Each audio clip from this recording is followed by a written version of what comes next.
Alright, आज के lecture का हमारा मेन फोकस होगा इलेक्ट्रोस्टैटिक्स के ऊपर। आने वाली जितनी भी वीडियोस हैं उनमें हम टॉपिक वाइज डिस्कशन करेंगे हर एक यूनिट की। जो भी बच्चे बोर्ड्स या नीट की प्रिपरेशन कर रहे हैं उनको एक एक वीडियो को बहुत आराम से सुनना है और पॉज कर करके नोट्स बनाना है। यू विल रियलाइज कि चीज़ें इतनी ज़्यादा सिंपल है पर किताबों में किस तरह से उसको उलझाया जा रहा है या आपके ना फोकस से सुनने के कारण वो आपको कम आ पा रहे हैं। ठीक है, आज के लेक्चर के अंदर हम इलेक्ट्रोस्टैटिक्स का पहला टॉपिक डिस्कस करेंगे, that will be regarding electric charges and fields. हम सीखेंगे कि चार्जेस की शुरुआत किधर से हुई, ये चार्जेस अगर किसी भी बॉडी को हमने देने होते हैं तो किस प्रकार से हम डेवलप कर सकते हैं किसी भी बॉडी के ऊपर चार्ज, और हमें ये कैसे पता लगता है कि रबिंग करके किस बॉडी के ऊपर पॉजिटिव चार्ज है और किस बॉडी के ऊपर नेगेटिव चार्ज है। ठीक है, ओके, शुरुआत करते हैं। सबसे पहले जो पहला इंसान था जिसने चार्जेस सबसे पहली बारी एक्सपीरियंस किए थे उनका नाम था बेंजामिन फ्रैंकलिन। ठीक है, मतलब ऐसे सो कॉल्ड स्टोरीज हैं जिनके अंदर ऐसा बोला जाता है बेंजामिन फ्रैंकलिन ने एक पतंग उड़ाई थी यूजिंग कंडक्टर वायर और वो कंडक्टर वायर के ऊपर लाइटनिंग के कारण चार्ज शिफ्ट हुआ था। तो जहां पर उनका हाथ कांटेक्ट में था वहां पर उनको एक शिवरिंग महसूस हुई थी, मतलब वहां पर उन्होंने ये सबसे पहली बारी डिटेक्ट किया कि ये चार्ज लाइटनिंग वाला उनके हाथ को एक्सपीरियंस हुआ। तो बाय डिफॉल्ट वो चार्ज की नेचर भी पता लग गई बेंजामिन फ्रैंकलिन को, वो चार्ज किस तरह से प्रोपेगेट करता है उनको उसका भी एक थोड़ा सा आइडिया लग गया। तो हम ऐसा मानकर चलते हैं कि बेंजामिन फ्रैंकलिन सबसे पहले शख्स थे जिन्होंने चार्ज को नोटिफाई किया, जिन्होंने चार्ज को एक्सपीरियंस किया। ठीक है, बेंजामिन फ्रैंकलिन का ये मानना था कि चार्ज एक ऐसी चीज है जो जब भी कभी भी आपकी बॉडी के साथ टच में आएगी तो वो आपकी बॉडी को एक एनर्जी प्रोवाइड करेगी, वो आपकी बॉडी को एक एनर्जी प्रोवाइड करेगी। ये बेंजामिन फ्रैंकलिन की सबसे पहली स्टेटमेंट थी।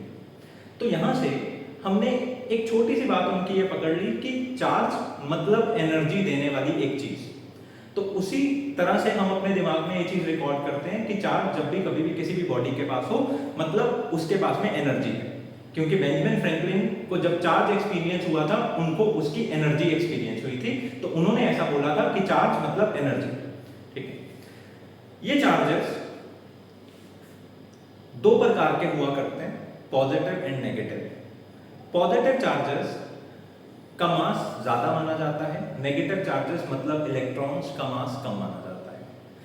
पॉजिटिव चार्जेस का मास ज्यादा माना जाता है तो आइंस्टाइन ने एक बात हमें बोली थी कि जिस भी चीज का पूरी की पूरी फिजिक्स में मास ज्यादा हो, जिस भी चीज का बच्चों मास ज्यादा हो उसकी एनर्जी ज्यादा होती है। आइंस्टाइन की एक इक्वेशन थी E is equal to mc square, E is equal to mc square। ये इक्वेशन सीधे सीधे तरीके से बताती है कि अगर मास ज्यादा है तो एनर्जी भी ज्यादा है। तो इसका मतलब ये हुआ कि प्रोटॉन मतलब पॉजिटिव चार्ज का मास ज्यादा है इलेक्ट्रॉन से, ठीक है, मतलब नेगेटिव चार्ज से, तो मतलब एनर्जी ऑफ प्रोटॉन ज्यादा होगी एनर्जी ऑफ इलेक्ट्रॉन। ओके, इसके बाद बेंजामिन फ्रैंकलिन की इस बात के बाद और इलेक्ट्रॉन की एनर्जी डिस्कशन के बाद हम चाहते थे कि हम चार्ज को कैलकुलेट कर सकें, मतलब हमें यह पता लग जाए कि किसी भी बॉडी के पास अगर चार्ज है मतलब अगर एनर्जी है तो वो कितनी है, वो 2 है, 3 है, 4 है, मतलब ऐसे नंबर्स में कोई बताए ना कि कितनी एनर्जी है उस बॉडी के पास। इस बात को बताने के लिए सबसे पहले शख्स आगे आए, उनका नाम था कूलम।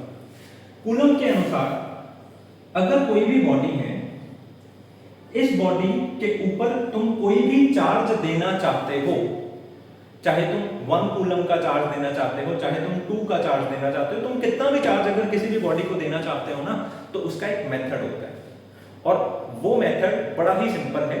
वो मेथड इस प्रकार से कूलम ने समझाया। कूलम ने बोला कि मान लो एक बॉडी है, ये दूसरी बॉडी है, ये दोनों ही बॉडीज के ऊपर कोई भी चार्ज नहीं है। ठीक है, मान लो ये ए बॉडी है, ये बी बॉडी है, इन दोनों ही बॉडीज के ऊपर कोई भी चार्ज नहीं है, मतलब जब हम इस बॉडी को टच करते हैं हमें कोई एनर्जी फील नहीं होती, मतलब जब हम इस बॉडी को टच करते हैं हमें कोई भी एनर्जी फील नहीं होती। पर जब हम इन दोनों बॉडीज को आपस में टच करवाते हैं और रबिंग करवाते हैं तो कूलम के अनुसार रबिंग के दौरान एक बॉडी अपना चार्ज लूज करती है और दूसरी बॉडी अपना चार्ज गेन करती है। ठीक है, मतलब बड़ा ही सिंपल सा फिनोमेना उन्होंने बोला कि अगर दो अनचार्ज्ड बॉडीज को तुम रब करवाते हो, अगर दो बिना चार्ज वाली बॉडीज को तुम रब करवाते हो, तो रबिंग के दौरान उन दोनों बॉडीज के अंदर इलेक्ट्रोस्टैटिक क्लिंग हो जाता है। मतलब उन दोनों बॉडीज के एटम्स जो है ना वो इस तरह से चिपक जाते हैं। जब तुम उसको रब करवाते हो, मतलब मूव करवाते हो, तो वो चिपके हुए चार्जेस में से एक चार्ज शिफ्ट हो जाता है दूसरी बॉडी के ऊपर। इस पर्टिकुलर चीज को नाम दिया गया इलेक्ट्रोस्टैटिक क्लिंग। इलेक्ट्रोस्टैटिक क्लिंग, ठीक है। यहां पर क्लिंग का मतलब बड़ा ही सिंपल है, चिपकना। ठीक है, तो मतलब कूलम ने तो बात ही साफ कर दी। कूलम ने बोला कि अगर कभी भी किसी भी बॉडी को तुम्हें एनर्जी देनी है, मतलब चार्ज देना है, तो एक बेस्ट मेथड है उसको उठाकर किसी दूसरी बॉडी के साथ रब करवाओ। अगर तुम उसको किसी दूसरी बॉडी के साथ रब करवाते हो तो रबिंग के दौरान इलेक्ट्रोस्टैटिक क्लिंग होगा, तो चार्ज एक बॉडी से दूसरी बॉडी की तरफ शिफ्ट होगा। कूलम ने अपनी बात के साथ में एक और बात स्टार डालकर अप्लाई की।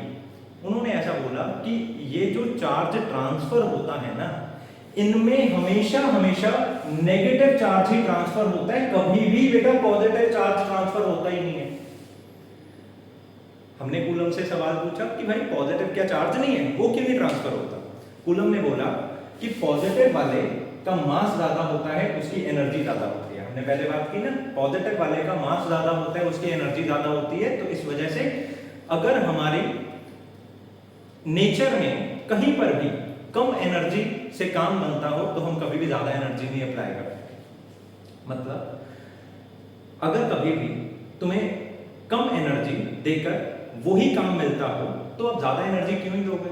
ठीक है ना। तो इसी वजह से हमेशा नेगेटिव चार्ज मूव करता है, क्योंकि नेगेटिव चार्ज के मूव करने से भी चार्ज तो चला गया ना, तो पॉजिटिव कभी भी नहीं मूव करता। ठीक है, ओके। अब इस चीज को हम थोड़ा और डीप में समझते हैं और एकदम पक्का कर लेते हैं। तो भाई बात यहां पर अब ऐसे थी कि मान लो ये ए बॉडी है, ये बी बॉडी है। अगर हम इन दोनों बॉडीज को आपस में रब करवाते हैं तो होता ऐसा है कि इसके पॉजिटिव नेगेटिव, इसके पॉजिटिव नेगेटिव, इसके पॉजिटिव नेगेटिव और इसके पॉजिटिव नेगेटिव, ये दोनों आपस में इंटरेक्शन में आते हैं। ठीक है, इंटरेक्शन में आने के बाद इसका प्लस चार्ज इस माइनस के साथ चिपक जाता है, इसका माइनस चार्ज इस प्लस के साथ चिपक जाता है। ठीक है, जब हम इस बॉडी को ऊपर मूव करवाते हैं और इस बॉडी को नीचे मूव करवाते हैं तो इसका नेगेटिव चार्ज इधर मूव करता है, तो इसके पास सिर्फ प्लस रह जाता है। मतलब इसके पास सिर्फ प्लस रह जाता है और इसके पास माइनस एक्स्ट्रा आ जाता है।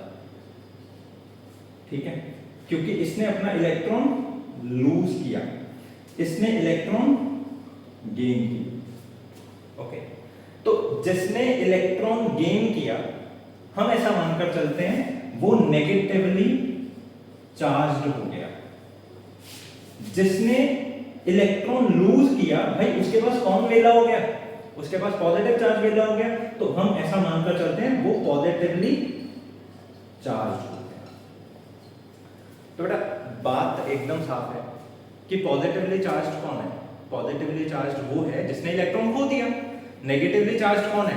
नेगेटिवली चार्ज वो है जिसने इलेक्ट्रॉन पा लिया। तो दो बातों में अक्सर बच्चे कंफ्यूज रहते हैं और टीचर्स इस चीज का भरपूर फायदा उठाते हैं। बच्चे कंफ्यूज किस बात में रहते हैं कि नेगेटिव का चार्ज ज्यादा होता है या पॉजिटिव का होता है? देखो, प्रोटॉन का मास हमेशा इलेक्ट्रॉन के मास से ज्यादा होता है, ये सच है। ठीक है, मतलब mass of proton is always greater then mass of electron. पर अगर कोई भी बॉडी आपको दी जाए जिसके पास में पॉजिटिव चार्ज है और कोई भी दूसरी बॉडी आपको दी जाए जिसके पास में नेगेटिव चार्ज है, तो हमेशा बच्चों एक बात याद रखना कि पॉजिटिव वाले का मास कम होता है, नेगेटिव वाले का मास ज्यादा होता है। अब आप पूछोगे कैसे? भाई पॉजिटिव वाला जो है वो इलेक्ट्रॉन लूज करके है। कभी आपने ऐसा सुना कि किसी ने कोई चीज लूज की और उसका मास ज्यादा हो जाए? नहीं हो सकता ना। तो पॉजिटिवली चार्ज्ड बॉडी कब बनती है? जब कोई इलेक्ट्रॉन को लूज करता है। जब कोई इलेक्ट्रॉन को लूज करता है मतलब कुछ ना कुछ तो मास होगा ना भाई उस बेचारे इलेक्ट्रॉन का भी।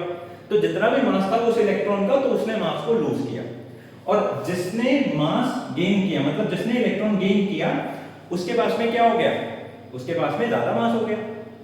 ठीक है, तो बात एकदम साफ हो गई। इलेक्ट्रॉन का मास कम होता है, प्रोटॉन का मास ज्यादा होता है, सच है। पर नेगेटिवली चार्ज्ड बॉडी का मास ज्यादा होता है, पॉजिटिवली चार्ज्ड बॉडी का मास कम होता है, ये भी सच है। ओके, इसके बाद कूलम्स के सामने किसी ने एक सवाल पूछा, उनसे पूछा गया कि भाई इस दुनिया में कितनी सारी चीजें हैं। ठीक है, मतलब अगर हम गिनने बैठे तो शायद गिन भी ना पाए, इतने सारे मटेरियल्स हैं। इन सभी के सभी मटेरियल्स को हम आपस में जब रब करवाएंगे तो हमें कैसा पता लगेगा कि कौन चार्ज लूज कर रहा है, कौन चार्ज गेन कर रहा है। तो इस बात का कूलम ने ये जवाब दिया कि तुम सभी बॉडीज पे फोकस मत करो, तुम गिनी चुनी मेजर बॉडीज पे फोकस करो, मतलब प्लास्टिक्स पे, मेटल्स पे, रबर्स पे, क्लॉथ्स पे। ठीक है, तुम इन सभी बॉडीज के ऊपर फोकस करो। उन्होंने ऐसा बोला कि एक इलेक्ट्रोस्टैटिक सीरीज नाम की चीज है, ये सीरीज आपको हमेशा इन्फॉर्म करेगी कि कौन सी बॉडी पॉजिटिवली चार्ज होगी और कौन सी बॉडी नेगेटिवली चार्ज होगी। ठीक है, वो इलेक्ट्रोस्टैटिक सीरीज कुछ इस प्रकार से है, जब भी कभी भी कोई ग्लास को कॉटन क्लॉथ के साथ में रब करवाएगा तो ऊपर कौन आया हुआ है, ऊपर ग्लास आया हुआ है, नीचे कौन आया है, कॉटन क्लॉथ आया। तो उन्होंने बोला अगर ऊपर वाली चीज को नीचे वाली चीज के साथ रब करवाया जाएगा तो ऊपर वाली चीज पॉजिटिवली चार्ज हो जाएगी और नीचे वाली चीज नेगेटिवली चार्ज हो जाएगी। तो बात एकदम साफ है। अगर इलेक्ट्रोस्टैटिक सीरीज को कोई भी बच्चा याद कर लेता है तो उसको कभी ये दिक्कत ही नहीं आएगी कि रबिंग के दौरान कौन सी बॉडी पॉजिटिवली चार्ज होगी और कौन सी बॉडी नेगेटिवली चार्ज होगी। ठीक है ना, कुछ किताबें हैं जिनमें इलेक्ट्रोस्टैटिक सीरीज गिवन नहीं है, पर ये एक नेसेसरी सीरीज है जो सब बच्चों को इलेक्ट्रिक चार्जेस एंड फील्ड्स के अंदर याद होनी चाहिए।